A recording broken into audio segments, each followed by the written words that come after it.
Intro. Some love stories end with forever, some with heartbreak, and then there are those that end in blood. What you're about to read is one of the most haunting tales of devotion, where love outlasts death and even reason. Originally posted by Reddit under the pen name Lector Black, this story is shared here with the author's blessing. Buckle up. Love hurts. I love my wife above all else. I've loved her since the moment I first laid eyes on her.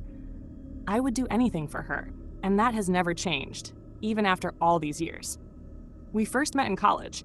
We were both theater majors, and on the first day of acting one, our eyes locked across the room. She had deep, chocolate brown eyes that danced beneath her dark curls.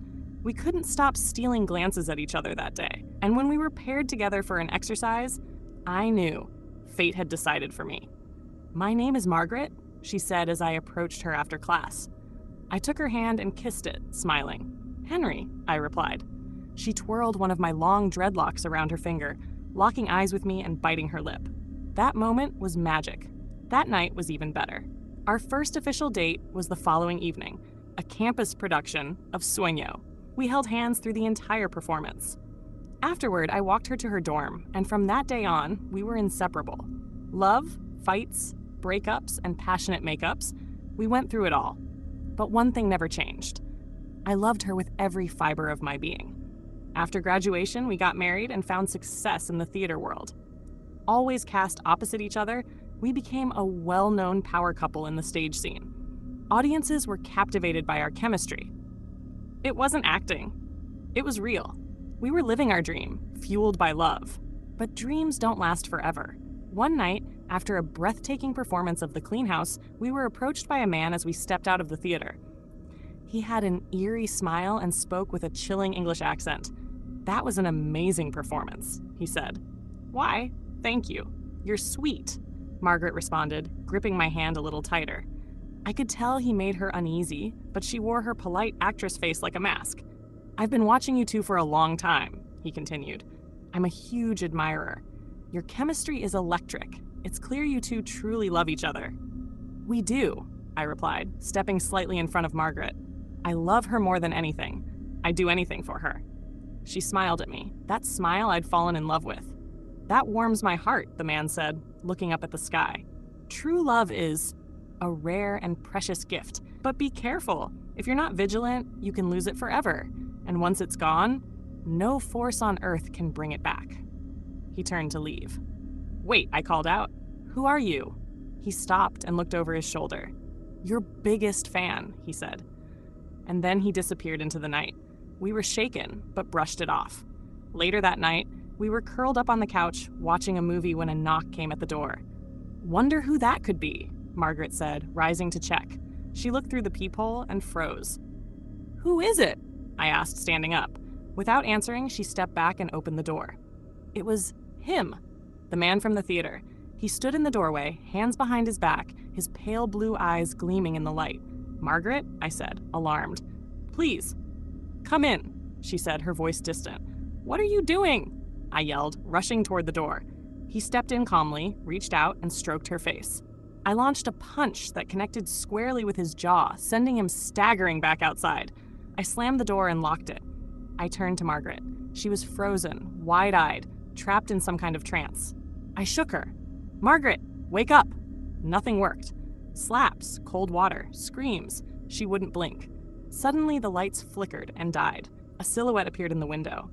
I blinked, and it was gone. I sprinted to the bedroom and unlocked the gun safe. We weren't helpless performers. We were trained, prepared. If there was ever a moment for survival mode, it was now. When I returned, he was back. Standing in our living room, his hand once again on Margaret's face.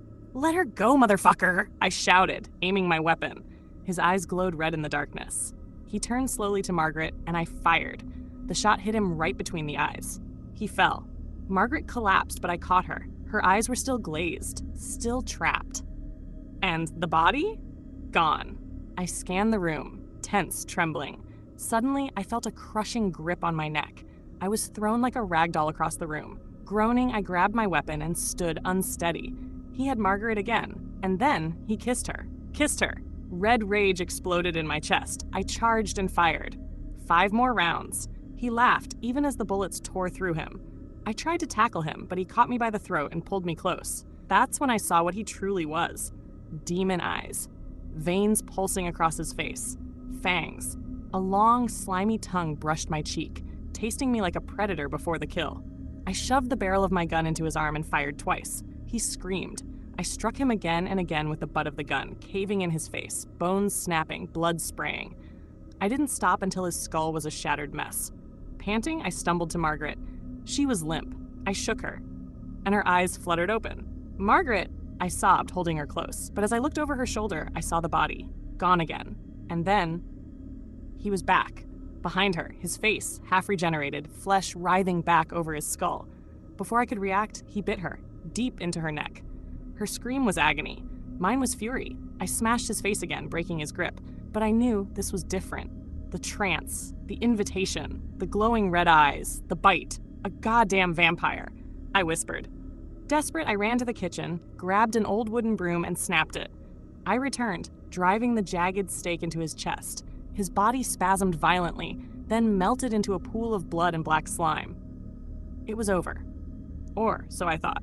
I turned to Margaret. She sat perfectly still in the dark, and then slowly her eyes began to glow red. "Margaret?" I whispered. She didn't respond. That night changed everything. I couldn't lose her, so I chained her in the basement. Fed her a pint of my blood every day. It kept her tame. Herself. We talked, we cried. We made peace with what we'd become. But a pint wasn't enough.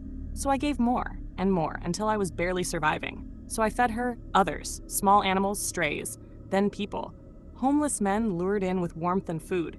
It broke me. It broke her. She hated it. Hated herself. Hated what I had to do for love. Which brings me to now. My hands are trembling as I write this. Blood still drips from my fingers. She asked me to do one last thing. I refused. I couldn't. But then she said it. "If you love me, you'll do this." I cried. We both did. "I love you, Margaret," I whispered. "I love you, Henry," she said, her voice soft, human.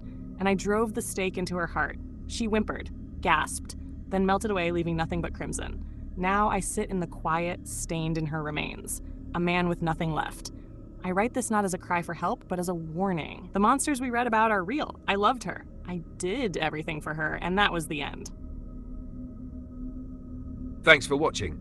If you enjoyed this story, stick around for more horror, mystery, and everything in between. Hit subscribe and join me for the next one. See you soon.